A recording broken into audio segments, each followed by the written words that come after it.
The power elite and their minions, who apparently believe the world to be their personal playpens, have a great deal to lose.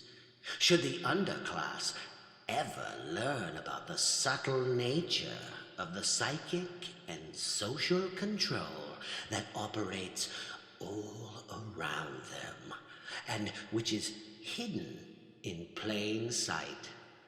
However, the task of the revealers is made considerably more difficult due to the consensus trance and the knee-jerk fear reactions that automatically inhibit a mutilated and conditioned mind. The servants of truth know from experience how few friends are won if and when they should endeavor to expose the dirty little secrets of the upper echelons.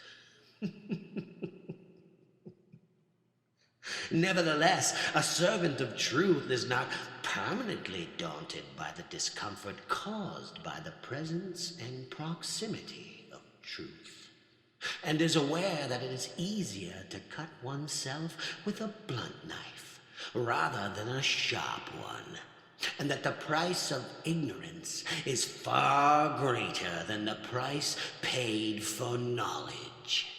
The servant of truth knows that freedom is never free, and that silence is most definitely consent. He comes to realize that on the great board game of life, if he fatally chooses not to occupy the white squares of knowledge, he will be manipulated by those who will. Welcome to crypto reality. There's no fucking conspiracy about Sasquatch. It's people, okay? And you're one of them, right? Take a long, hard fucking look in the mirror and understand that you're participating and you're complicit in covering the shit up, okay? Because until you take a stand and say, no, we want the truth, nothing's going to change. And that's the thing about this country, right? Like, you look around the world, in the last 10 years, there's been more riots over central banking and international banking, and whole countries losing their economies because people have stood up and said no. And it's all over the news. And you know, you really got to watch foreign news stations to actually see all this. But in the end, because ours aren't showing any of it, because the last thing they want to do is awaken the monster.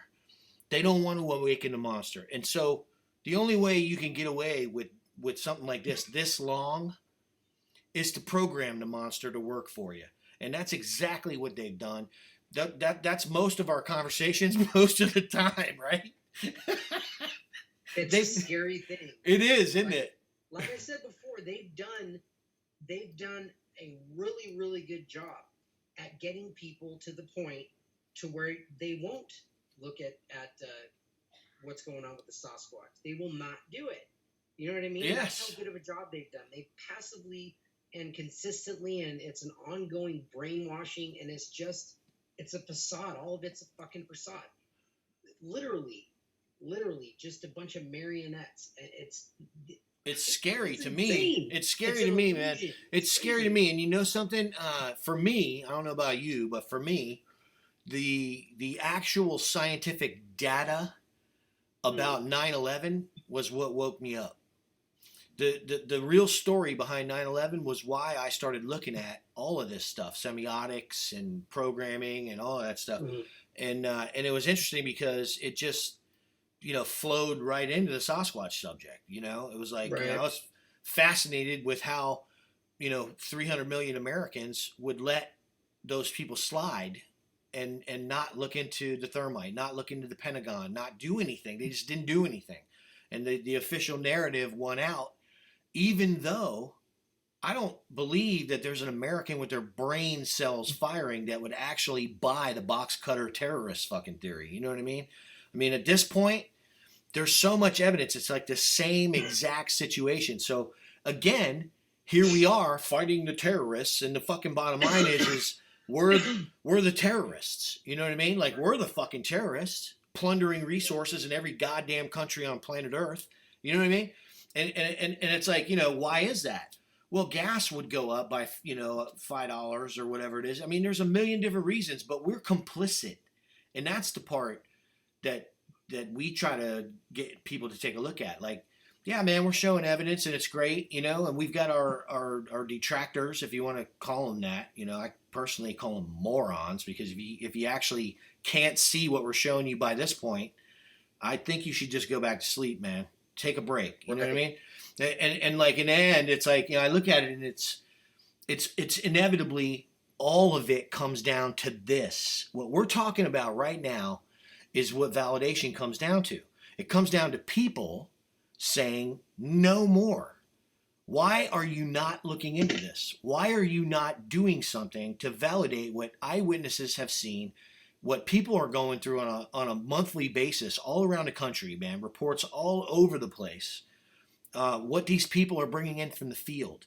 Why are academics not looking into this? The universities, all that. What's with the stigma? Why is it that people get fired when they start talking about this? Why is it that people are ostracized by the scientific community, when the bottom line is the evaluation of evidence, physical evidence, anecdotal evidence, all of it can be scientific? I mean, my God, man, it's like at some point these people forgot why they got into science in the first place, because they realized, well, there's only a certain amount of funding and there's only a certain amount of places I can work doing what I do. And is it worth it for me to give all that up? I mean, right now, I got a mortgage, I got car payments, I got 2 kids in college, blah, blah, blah, blah, blah, blah. And in the end, it's the same old story. There's only, and I look at it, it's like, man, how do we eliminate liability? There's the question, right? How do we eliminate liability for these people? If you want to figure out how to validate Sasquatch, figure out how these people get no consequences from the stigma. Because at this point, peer pressure alone in the scientific community is why people won't look into this. It's just peer pressure. And really, it's the same thing with the public, right? So. Absolutely. We care, the public cares about, you know, over too much, in my opinion, but they care about what people think of them constantly, number one. And number two, yeah, if we're going to go to battle, you know, between someone that's doing what you're doing or what I'm doing, which, by the way, I want to point this out. I'm not on the level of you and Melanie. Okay, you guys have done a shit ton of work. I am going out there. I am investigating. I don't call myself a researcher. I do gather whatever evidence I can. I do spend time out there. I've put my ass at risk plenty of times, but there are different levels to this game.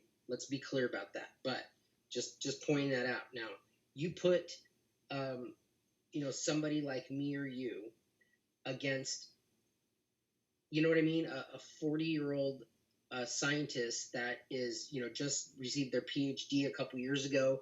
You know, they are married. They have their first child. Do you honestly think, by any stretch of the fucking imagination, that scientist is going to say, you know what, screw tenure, screw securing large amounts of grant money to study what I'm most passionate about on this planet?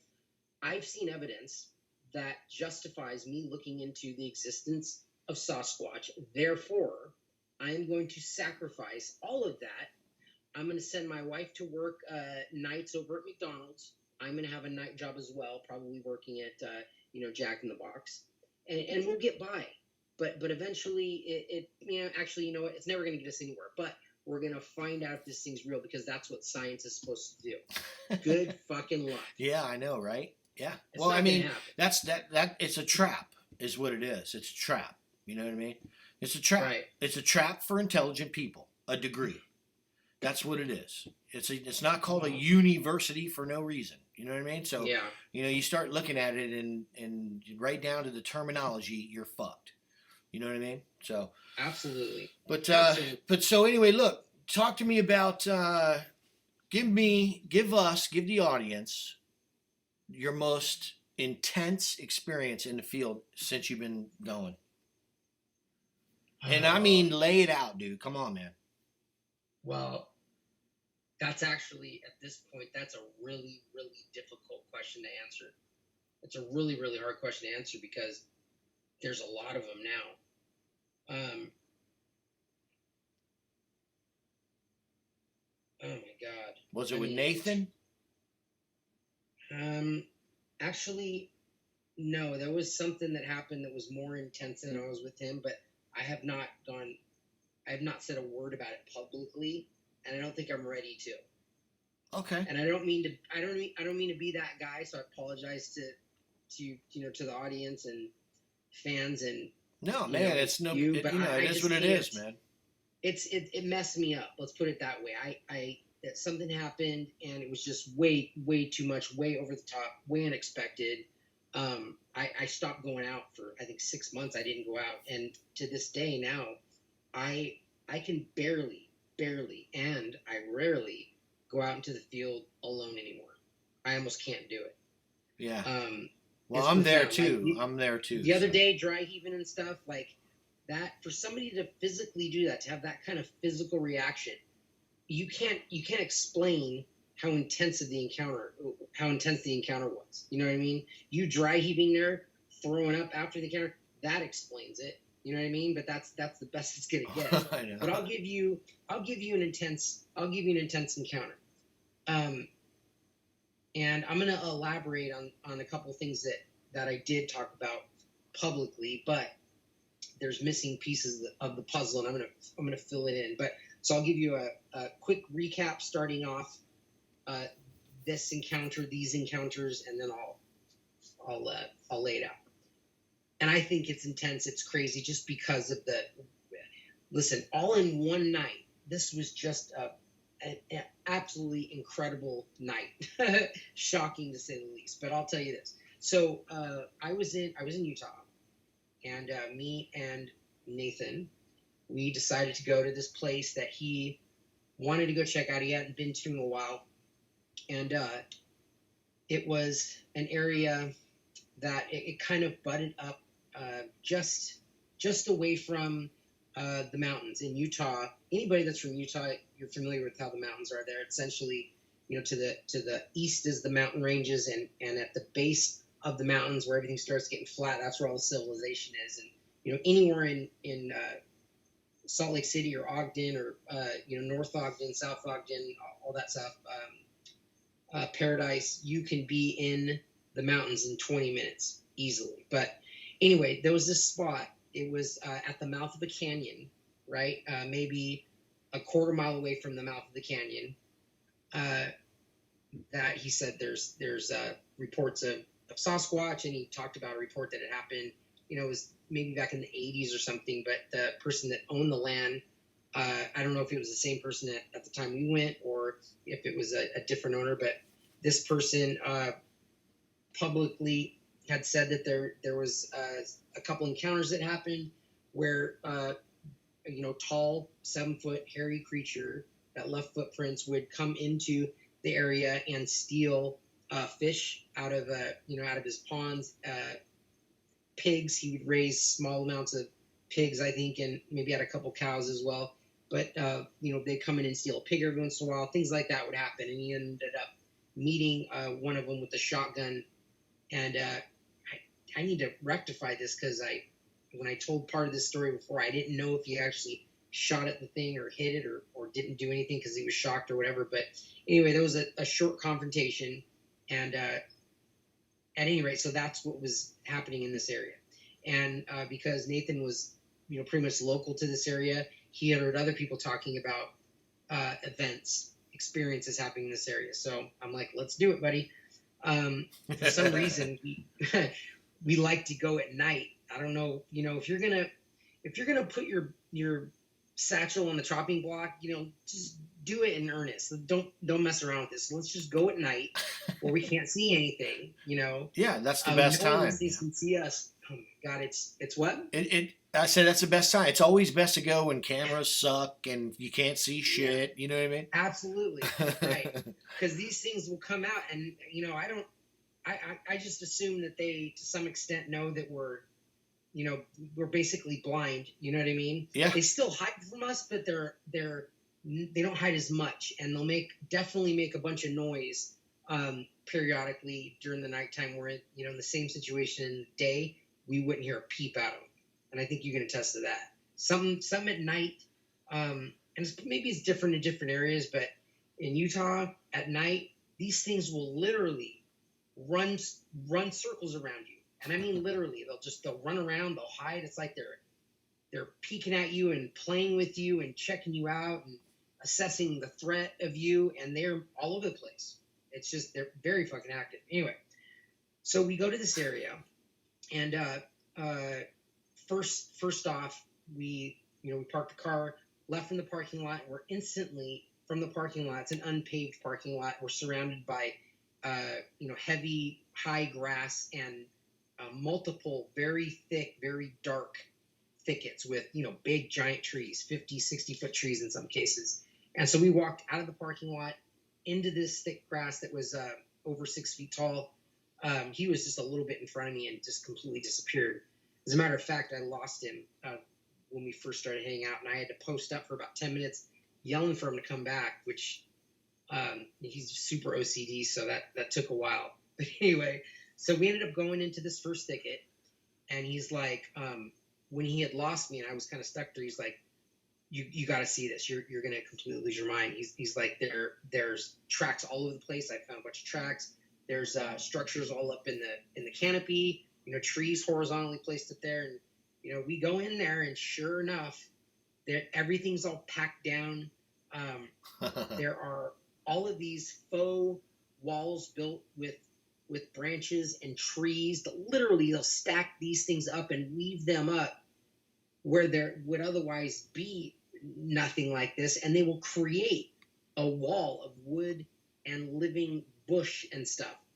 You know what I mean? Yeah, man. It's incredible. It's absolutely incredible. Building a house. Yeah, I don't know. What I saw that night, it was, they had done that very specifically. There was a game trail. I'll skip to one little part real quick. There was a game trail on the other side of the thicket as we were continuing on. And this game trail looked like it'd been there forever. Well, it led into the back of a thicket. And when you walk into the thicket following that game trail, you run into one of these faux walls about 20 feet in, right? And it's in like a semicircle, blocking off your path. You cannot continue forward. And it's about 7 feet high, six or 7 feet high. You can't push through it. I mean, I could jump over it, but a deer couldn't. Anyway, you walk in there, and right at the edge of the thicket, on either side of the entrance, they made these little blinds, these little cocoons where they could sit in there. I would imagine squatted down, even though it was pretty cavernous. Let the deer come in. The deer would pass them, go, run into the wall, figure out, oh, I can't go this way. And guess what? Bye-bye deer. They're going to turn around. They got one way to go out, and guess what? There's a Sasquatch there or two Sasquatch there ready to snap some necks and eat some liver, and it's all over. But I saw this. They literally create kill boxes, okay? There's not an animal on fucking planet Earth that creates kill boxes except humans and Sasquatch. That's right. Significant tell to me. And it was seeing that was profound, I'll tell you that. But anyway, so we go into this first thicket and ran into, we instantly saw these faux walls they were building. And, I'm pretty new at this, so I'm not really recognizing all the sounds and stuff, but I very quickly start getting the impression that we're not alone. And I don't know how to describe it, but it's just a feeling that you're being watched. And I've heard 1,000 people say that. Yeah, and man. You can't describe it to somebody that hasn't experienced that, but there's definitely you feel it. There's a thickness in the energy in the air. Yes. Absolutely. You could feel it. You can even articulate it. But that's where it started. And within 10 minutes or so, and we're still in this same thicket, I'm telling you, there's it had to have been several 100-pound multiple trees horizontal up in the canopies. I'm talking like 30 feet up in the tree canopy. Wow. You know what I mean? 100-pound. It's just insane. So anyway, that continues on. And suddenly, now we're around the backside of this first initial thicket. I start hearing like weird munchkin, weird shit. Okay. What? Yeah, crazy. And I'm like, guys, shh. Did you guys hear that? No, we didn't hear anything. It's probably nothing. I'm like, okay, all right, go. So we keep going. The instant we stop paying attention and start moving again, the same conversation starts happening. It's like two beings speaking. It's that gibberish. It's what people call that weird gibberish. That it's hard to articulate what it's saying, but you can definitely hear syllables, and it's definitely more than one individual. The voices are very odd, very cartoonish, but it's like it sounded like two women, females or children with real weird voices, like almost like they sucked, a helium balloon with every other sentence, and talking weird, like pig Latin. But I heard it again. I'm like, dude, you guys hear that? Were you guys talking? Were you guys talking during all this? They were. No, yeah, but there was people talking. Yeah. Well, Nathan and the other guy that was with us, I kept trying to shut them up. Sounds like they were mocking you. They could have been, but it was. I mean, they were clearly. So here's the thing. Like this is in this thicket, this faux wall. It kind of went in a circle, right? And the circle was the center of this thicket, and I think that they were within that circle, protected visually and probably somewhat physically by this wall they created. And we're walking on the inside the thicket with them, but on the outside of it, like a racetrack pattern, right? And these things are in the center, just watching us and talking. But I'm telling you, every time I shushed them and pointed it out, they shushed. They were paying very close attention. So anyway, moving on from that. So now my radar is on high alert. It is on high alert. I realize, okay, I know where I am. Okay. I understand what could potentially happen, and I know what the fuck I'm hearing. I know what I'm hearing. No one's gonna tell me it was this or that or maybe or this or let's just wait and see. I'm not really down with waiting and seeing. I'm gonna take the cues that are presented in front of me and try to extend my life into old age somewhat. So right. So we end up leaving that thicket just because we start to get some really decent tracks. And when I say decent tracks, you could barely see them, but we got to the point of our hands and knees to make these things out. And we, sure enough, got two trackways of individuals. And this is amongst a very hard compacted, clearly, stomping around in this, certain areas constantly. But we tracked them. They crossed out of the thicket into the next thicket. And here's where things started to get really nerve-wracking for me. So Nathan and the other guy, they're ahead of me. I'm tripping out on this footprint outside of the thicket while they kind of break off from me and enter the thicket, right where the Sasquatch did. So I'm probably 2 minutes behind them. I go to step in the thicket, and they are, they're in there maybe 20, 25 feet, around some stuff. Anyway, the same faux wall is there as I step in, and I realize in hindsight I was being really, really quiet, but I stepped into the thicket, and there was that faux wall right in front of me, and I don't know what it was, but my shoes scuffed something and made a little sound.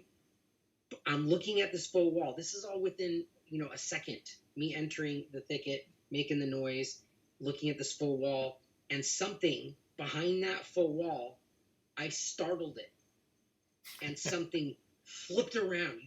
You heard the damn thing, just like if it was you or me, separated by that. And I think they went in the thicket, and there was a creature. I don't know if it was a male or female or whatever. It seemed, the impression I got was big. And I'll tell you this, when I came in and all this happened, before the sound of this thing that made me aware that 100% there was something behind there, I came in and looked. I looked up as this event happened. I'm looking into this faux wall.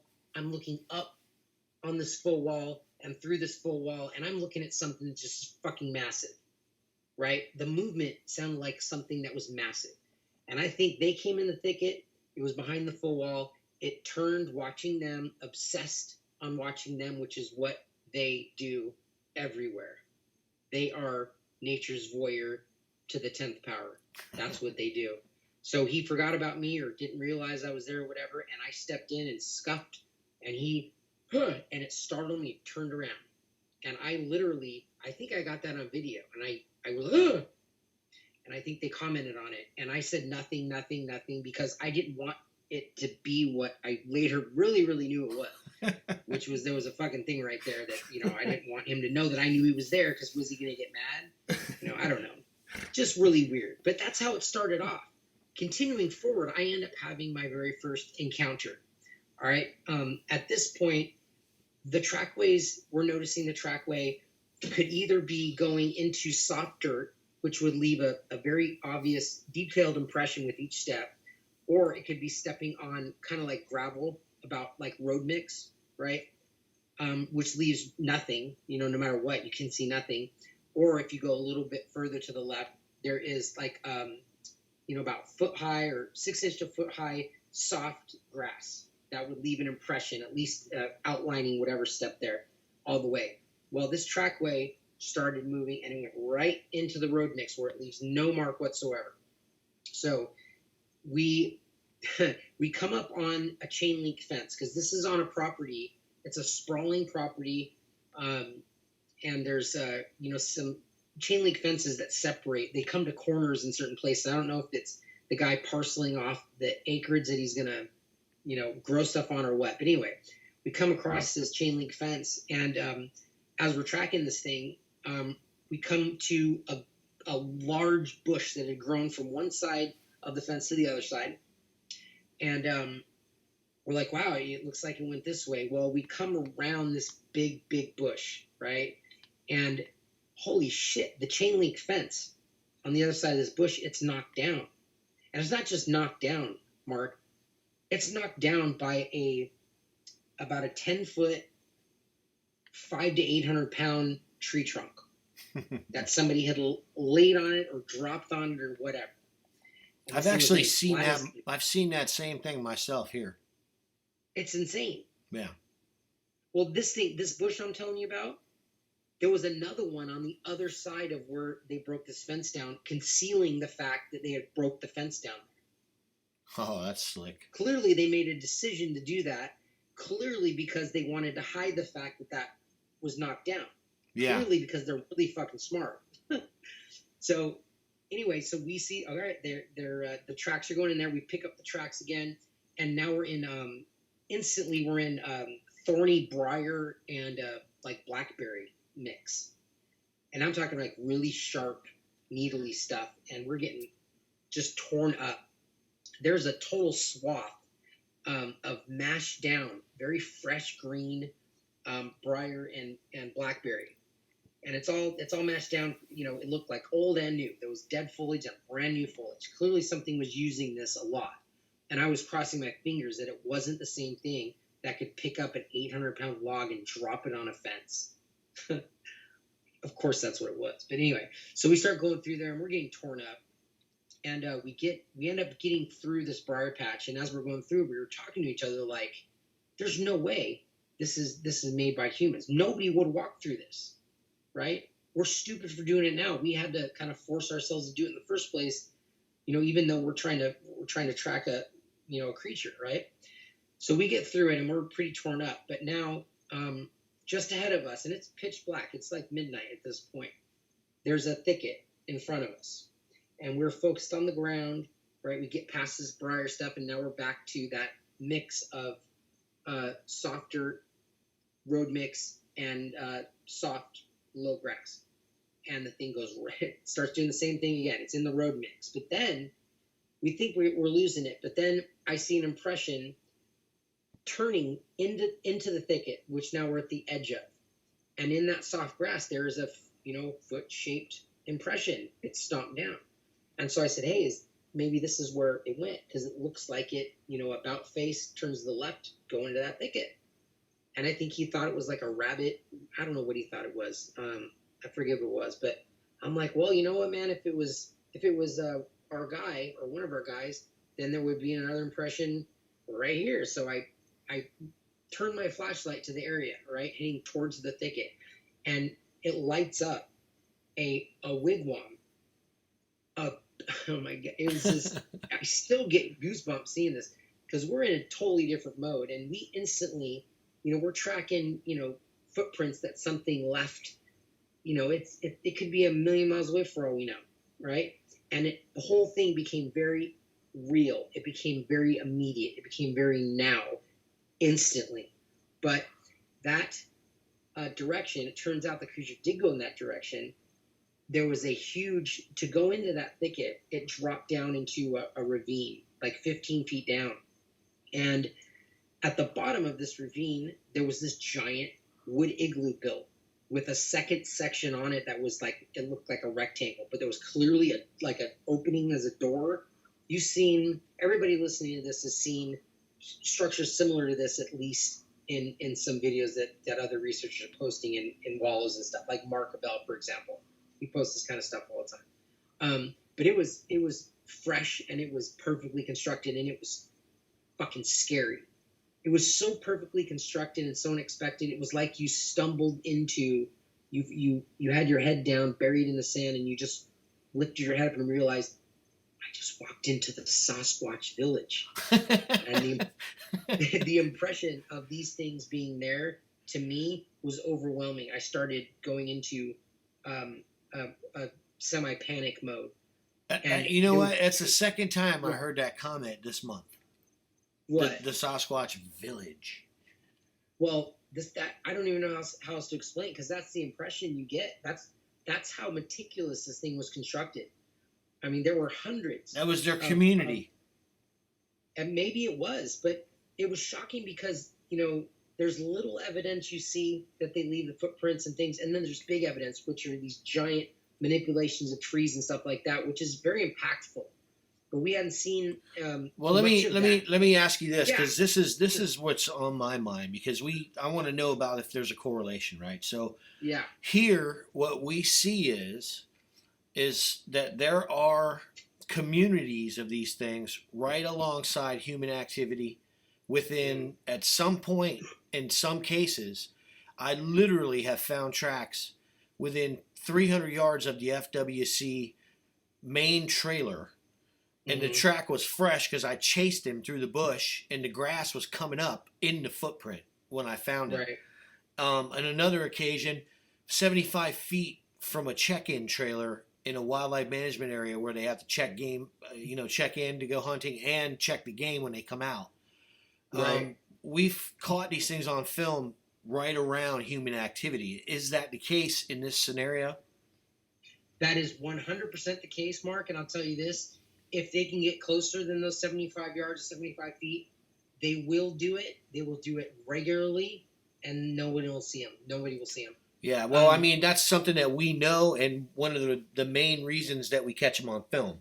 I take full advantage of their confidence, knowing what they are. I know what you're describing is at the core of how we're doing what we do. We understand that they will, if they can, get right up on your ass. And I mean right up on your ass in broad daylight. Yep. Not just at night. Because we've had them come into campsites at night and all that stuff I expected. It's the broad daylight stuff that was shocking for me to find out.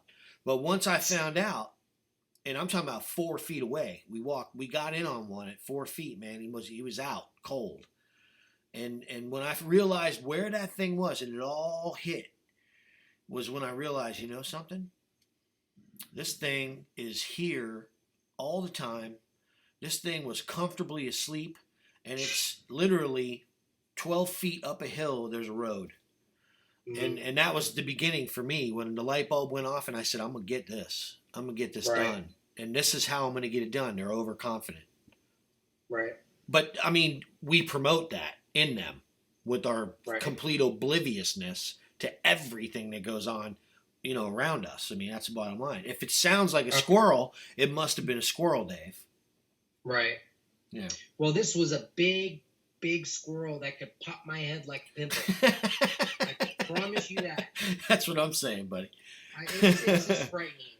But this stops us in our tracks, and I'm just like trying to soak in this, this massive structure that they had also laid these 2 giant tree trunks from the top of the ravine where we were standing down into there. And these were 1,500, 2,000 pounds a pop, easy.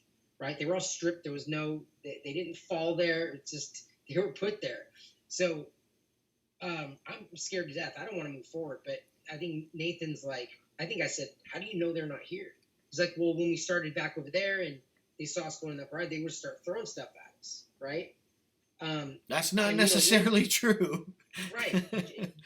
That's not necessarily true. That's possible, but it's not necessarily true. Maybe they're thinking that we're going to bypass them. Yeah, because, dude, they don't throw stuff at the deer, bro. They let them get right in there, right on them, and right there. And so they're used to being right fucking there with whatever they kill. And they're real good at letting you walk right fucking there, too. And that's the bottom line. Because I just had that happen with a thermal connected to my left eye. And trust me, man, it happened. You know what I mean? Yeah, no, I totally understand. Yeah, they'll let you get right in there, dude. And that was my thinking. Like, wait, there ain't no fucking chance you're going to sneak up on a Sasquatch. No fucking chance. The one time that we had that happen, I'm confident that he was confident that we were not going to go back up to the road, walk down to where he was, and go in again. Because and this is the thing, right? They're so fucking confident that this dude heard me looking for the spot that he hit me with the branch 6 hours earlier. He heard us. I went down the bank in the wrong spot, 40 feet from that log fall where he was laying. And then I went, oh shit, this isn't it. And we went back up. We walked down the road 15 feet or so, and I said, oh man, this is probably it. And we went down, and we were now 15 feet from the individual. Twice. And I'm talking about walking through the shit that you will hear 150 yards away loud. You know what I'm saying? Like, this is some thick shit we're walking down into. He knew we were coming, and he chose to stay there. The third, I went back up to the trail. Nope, this isn't it. And I was getting pissed at this point because I thought we blew our opportunity. But this moment showed me everything I needed to know about them. We went back up to the road, walked another 15 feet, went down by this big banyan tree, and that was when I said, oh, God, this is the banyan tree. We're here. We went down in there, and it was so thick we couldn't get any further. And Melanie was, like, caught up in it. And so I said, that's all right, man. Fuck this. Turn around. So we started going back up, and for a second, we paused at the log fall. It was 4 feet to my left.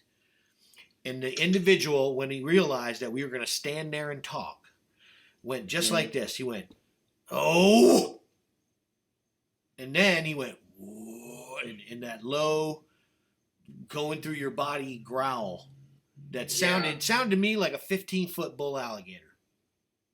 And if it wasn't for the fact that the motherfucker went, oh, in frustration, and if he wouldn't have sounded like a giant fucking hairy man, which is what he sounded like, then I would have thought we were going to die because we'd walked up on a 14-foot alligator. And there's no doubt that I would have thought that because that's how well that dude simulated that gator. But it was absolutely 100% a giant Sasquatch because of the human inflection. I mean, it was a man that did that to me. Right. And Melanie will agree with me all day long because she was standing right there and it froze her and she couldn't do anything. And he growled twice. By the third growl, I jacked Melanie up, man, and fucking shoved her hard as I could because the third one was more intense. And it seemed to me like he was leaning in on the ground towards us because it got closer, like, you know what I mean? And I was like, oh, fuck. Oh, I was screaming. The footage we shot of that, I had to cut that shit so many times because I was going, fuck, like screaming at the top of my lungs, man. Fucking go, man. And then I was like, what fucking part of go don't you hear? And I'm like, then I hit her, man, shoved her. Because, dude, this dude was going to get us. And to be honest with you, I believe he would have snatched my ass because that's what he was relaying.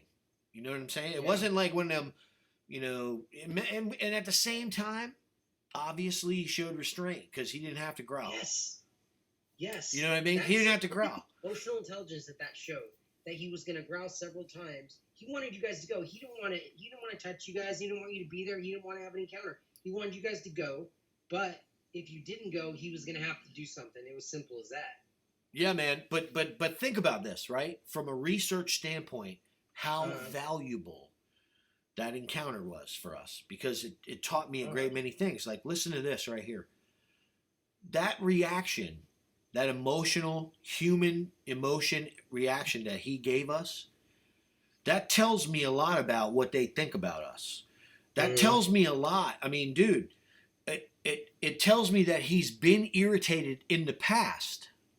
And whether it was the night before with me, and that was all it was, I doubt it. Because where he was, I can tell you right now, they're irritated about us. And while they're irritated and all that stuff, they're still right there. And that's the craziest thing to me, man. Because that changed everything for me. And I had already had that happen once, but it was from like 35 feet away, and it was a couple years before that.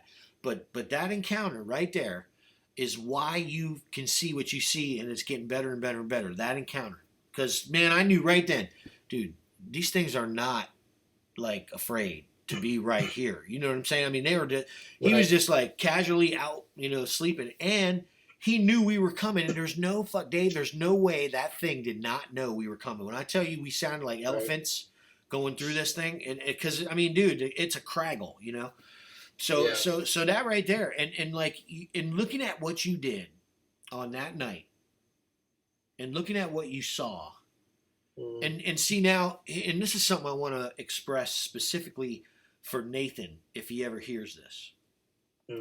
I now understand that Nathan understands what I understand, and Nathan has had a front row seat as I have, and I understand why Nathan communicates or attempts to communicate the information to people that he communicates. He does, in fact, communicate. He doesn't attempt it. That's not what I'm saying, but you know what I'm saying. And I understand a lot about, but obviously I understand everything about why Nathan left, but I understand that a lot of what he said correlates, and I see it because you don't know. You know what I'm saying? You don't know until you either know somebody that knows and has been with them. And this is complete corroboration for me. And it's because I don't go after other researchers a lot, man. You know what I mean? I mean, I watch videos, and they're usually not the popular ones. I like to go see who's doing what, because the nitty gritty is where the data's at. You know what I'm saying? I mean, I learn more from when they're not around about them than really when they are around. And that's the fact, because I conduct more research when they're not around. You know what I'm saying? I mean, that's just a numbers game, dude. You know what I mean? And I don't choose to go in at night as much as I would like, if it wasn't as dangerous. But in looking at it, it really, this encounter has solidified my respect for the man, because I did have a lot of respect for him. There were some incidents with like some bullshit that really, while he's, probably like is the one who founded the group or whatever, people talking shit about crypto reality, my wife or whatever, you know what I mean? But that's not Nathan doing it, even though he owns a group. But I look at it like, I have a new look at what he was doing and all that stuff. And I'm grateful that you were able to lay that out for me, because I've always wondered. Right. And you know how it is. Well, you probably wonder about crypto reality sometimes. And I know that because it's normal. And you know what I mean? And I look at it and, I understand what it's like to be on the outside looking in, but I also, understand the value of people like you, Dave, who are, going out with these other people and also researching on their own, but you're able to confirm aspects of what's going on. And that's like valuable. That's like Scott for us. Scott's one of the only guys that's ever witnessed some of the stuff that we've been saying for a long time. And it's only happened recently. and new stuff. The craft and all that crazy stuff we were talking about. But I mean, it's valuable, and it's valuable for Nathan.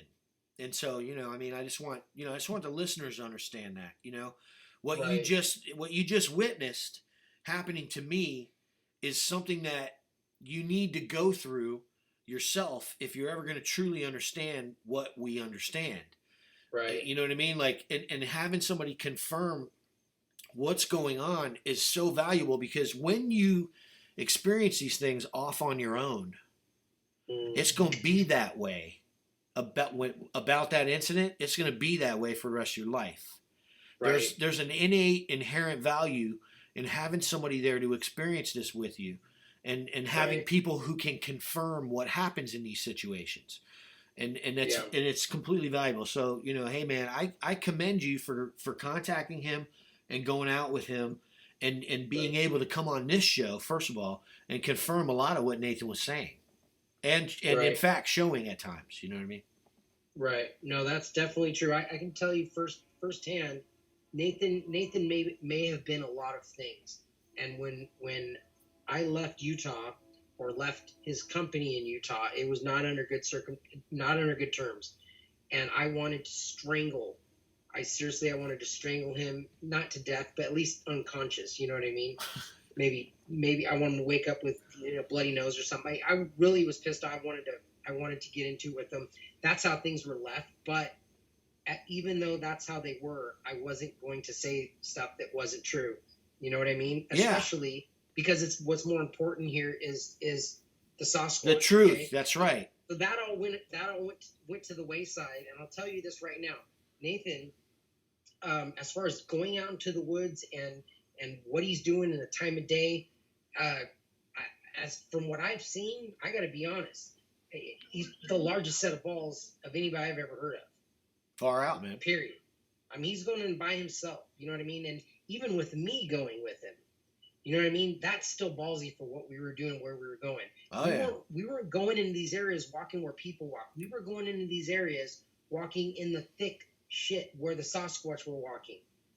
Every time. You know what I mean? Yeah, that's man. What we did. So it's just he definitely deserves kudos for that. Well, there you have it, folks. People getting it done. Nice boy Nathan Rio apparently has balls the size of a dump truck. They are gigantic. Here's the metrosexual Sasquatch Omega. That's fucking awesome, dude. It's really great. No one can argue that. Good for him. Good for him. Yeah, definitely. But listen, there's other people. What you and Melanie are doing is it's in a league of its own. I don't want to keep saying this stuff over and over again. You're going to think I'm a fanboy or something, but no, you guys man. really have done an incredible job. You've done it consistently. You've done it for a long time. You're trying really, really freaking hard, and and it's against some pretty tough obstacles at the same time. So that's important. But there's something that you were saying. First off, I want to say I was trying to explain this encounter. You had asked, about this big encounter. And for some reason, that was the slowest explanation. It was going to take fucking forever. So thank you for moving on for that. Jeez. No, that was great. It's all valuable information. See, this is what I'm doing, right? I'm looking for corroboration. And you corroborated so much stuff today.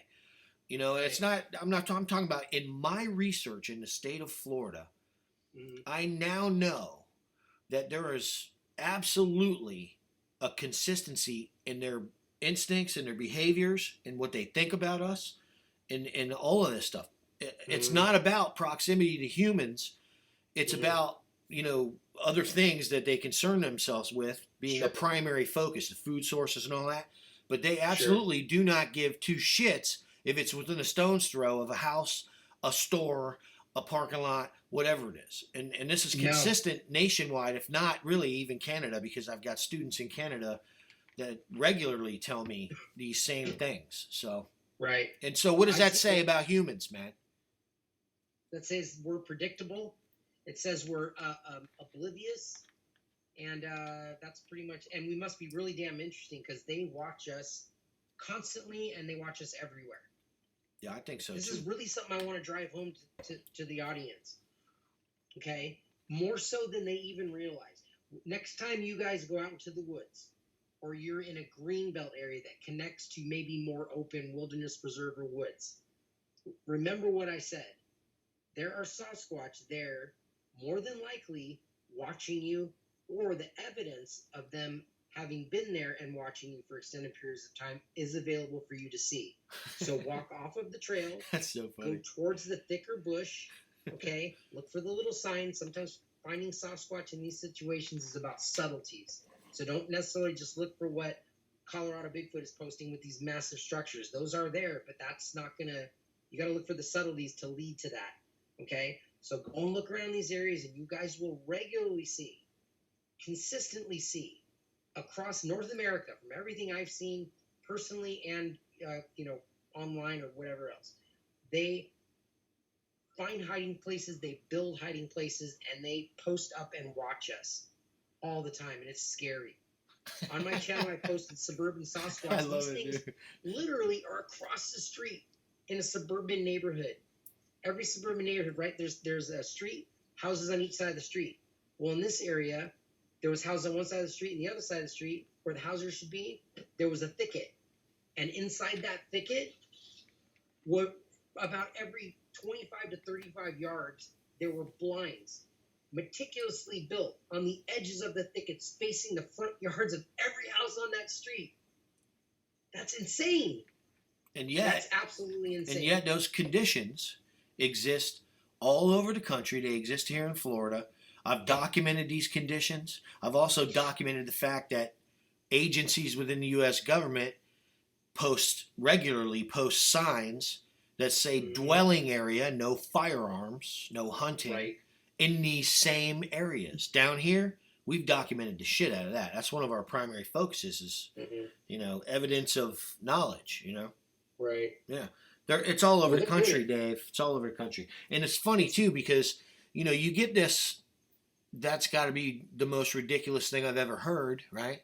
And yet, it's from people who won't look and don't look. Right. Because Isn't that all weird? it takes, and that's why I was saying at the beginning, man, it's simple, right? You just got to fucking do it. But once you do it, you're going to go, holy shit. Right. This is Just not remember, even, there's no and you going know back. what, man? I can tell you right now, the first time that happened to me, I had just been harassed by the FWC about pulling permits to do a scientific study and all this horse shit. And I'm like, look, man, I'm John Q. I'm coming in here and I'm shooting footage of nature anytime I want. I'm not paying for a fucking permit. Here's the $5 to get in here. Let me the fuck alone. And you know something? I left there. I was pissed off. And the first time I ever walked up on something, I had found a palm tree that was on a fence on the side of this road. And it had been drugged through this prairie in the water and left a huge gouge from about 100 yards away. I saw where it was broken and everything. And within like 30 minutes, I started finding evidence of that these things were there. And from that day, man, it's been like, a real hard thing to swallow. It's a hard pill to swallow that what indeed is happening in this country it's a hostile takeover. Mm-hmm. We're engaged in a hostile takeover. We have been. It didn't end with the Native Americans. And really, it started with them in their hostile takeover. Because the bottom line is the Sasquatch has been here before them. And in looking at this situation, that's why Mel and I believe firmly that this is a humanitarian issue. Right. Because it is the same thing. Well, you look at the evidence that's been collected and what you guys have presented, what plenty of other people have presented. You can't really confidently and with articulation argue against that. That's definitely part of the picture here, without a doubt. There's a lot more to the picture too, and you know what I mean. It's all. Oh yeah. It gets weirder and weirder. Well, it does, and it has since from the beginning. But it jumped up a notch about a month ago, and I'm looking at it like it was the one thing that I always thought I never want to see anything like this in my research fucking area. And the first time this guy comes and you've got the night vision, and we're seeing something flying all over the cow pasture, and I'm thinking, why the fuck is this happening to me, man? You know what I mean? I'm like, I'm here to study the monkeys and make friends. You know what I mean? I just want to document this shit, not die doing it, and get it over with. You know what I mean? And this is what was going through my head. I'm going, this is not fucking happening, right? And it's like, you're trying to stay cool because this is Scott, and it's fucking crypto reality. You know what I mean? I'm just being me, right? And I'm like, okay, well, I'm trying to, and me, I don't try to be something I'm not. You know what I mean? I just fucking don't. And so I'm just being, it's like, I'm sitting there and I'm going, okay, well, what do I say? What the fuck do you say? Right? And so I didn't say anything, and he said it. Are you fucking seeing this? And I'm like, I'm thinking to myself, fuck, You know, because honestly, if he wouldn't have noticed it, and I never told him this. This is the first, and here I am. It's on a show, right? I never told him this. I was like, not gonna fucking say anything. I was gonna be like, let's just go in here, man. Can we just go this way, please? You know what I mean? Like, let's get the fuck out of here. Let's get in there. Let's get this expedition going, man. We got work to do. Right. You know what I mean? And so that's a regular behavior. Documented that several times. Let's just move on. That's not what we're here for today. No. I wasn't even. I'm talking about before he saw him. I was thinking, I ain't fucking saying anything. You know what I mean? I'm just like, all this shit was going through my head, and I kept going, there's no fucking way this is happening in my research area, right? It's like the worst thing, because, you know, I'm that fucking guy. Yeah. I'm that guy. They're natural. They're fucking natural. You know what I mean? We've been digging them out of the ground, man. They've been here forever. And we ain't natural. We're not. We're not fucking natural. Or we would get along with planet Earth. We don't. And that's not even arguable. So I don't give a fuck who says what. In the end, they're natural. They belong here. You know what I mean? And here's these things flying all over this fucking cow pasture. So I'm thinking to myself, right, okay. And this is exactly the way I thought it. All that stuff was going through my head about, oh fuck. And then I thought, well, if we just go, maybe we'll fucking see them, you know? And so and I was just gonna tell Mel like the next day, you're not gonna fucking believe what I saw. You know what I mean? And because it's the worst case scenario for me, right? So because I'm thinking, oh shit, if some fucking portal opens up and something happens, this is going through my head, right? And I'm going, I am going to fucking have to eat so much shit. You know what I mean? I was saying that too. I was thinking, man. And so all that was going on. And then he said it. He goes, are you fucking seeing this? There's shit flying all over the place. And I was like, oh, fuck. So then I go, yeah, I'm fucking seeing it. And he goes, well, yeah, well, take your night vision off. And I popped the monocular up. I popped it up off my head. And I'm looking and I don't see nothing. And it was just dark. And I'm like, well, there was a plane. I saw the plane. And, you know, you could see stars if you looked up. But where the craft were, 40, 50 feet off the ground, 75 feet off the ground, some of them, 100 feet off the ground, some of them, and moving and then zipping, there was nothing, Dave. And not a sound, man. And so then it got real. And then we were both like, oh, fuck. And I go, you know what we're staring at, right? And he goes, those are fucking UFOs. And I'll tell you something else. They ain't got no running lights. That's what he said. And that was when everything... Well, I said, well, shit just ramped up in the Bigfoot fucking research area, you know? And I'm like, this is bullshit, you know? And I was mad, too. And so I got, I bet we're not going to see a fucking thing tonight. You know what I mean? And we went in, and sure enough, dude, it was almost like, you know, it was fright night. For them guys, I'll bet. You know, these things are shooting infrared, and who knows what else. You know what I mean? I don't know. You couldn't hear them, dude. There was no heat signature on these craft, bro. Okay, none. And there's a heat load release, dude, powering. That's just what it is. There's no way around it in any kind of aircraft. You're gonna have a heat load release, dude. It's what it is. It's how flight is achieved. You know what I'm saying? Propulsion, dude. You know what I mean? And so I'm like sitting here and I'm going, yeah, this is fucked up, you know, like, what do you say? You know what I mean? And so I didn't say shit. I just was like, wow, that's fucked up, you know? And then we went in, they moved off and I was like, okay, let's just go in and then get this fucking shit over with. So we went in, nothing happened. We went back to the car and that's the first time Scott was hanging out with me. That was within hours of him being hanging out with crypto reality. It was a sign from the gods. Oh yeah, dude, it was messed up. And you know something else, man, and this is I think let's wrap this bitch up. So this is something that I've learned about research, right? I went into it with an idea and theories on where to find them. And then what happened in my encounters and my sighting. And I got real quick, we found them. It was real easy. Everything after that has changed everything that I thought and everything I thought I knew from the first time we found them. And I'm continuously learning, and I value the things that you experience, and I welcome you to share these things. And I just want you to know I really appreciate you coming on with me tonight, and I want you to just take a few minutes and give out your your closing monologue, and Mhm. and then if you want to let people know where they can see whatever you got going on, if you want to, Mhm. then you can tell them where to get that. That sounds great. Well, I ditto everything you just said, and there's a couple of things I want to say. First and foremost, during this conversation, we talked about all kinds of things, all kinds of different scenarios.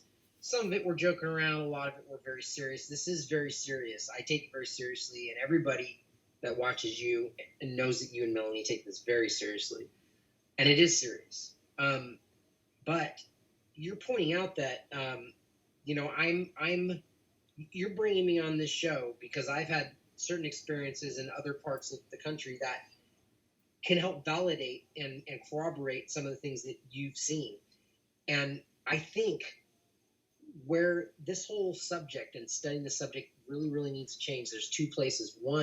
Number one is everybody that goes out and studies these things to whatever extent, if it's once a month, once every 6 months, if they do it full time, all of the people that do that, they need to communicate with each other. We all need to communicate with each other, okay? And to the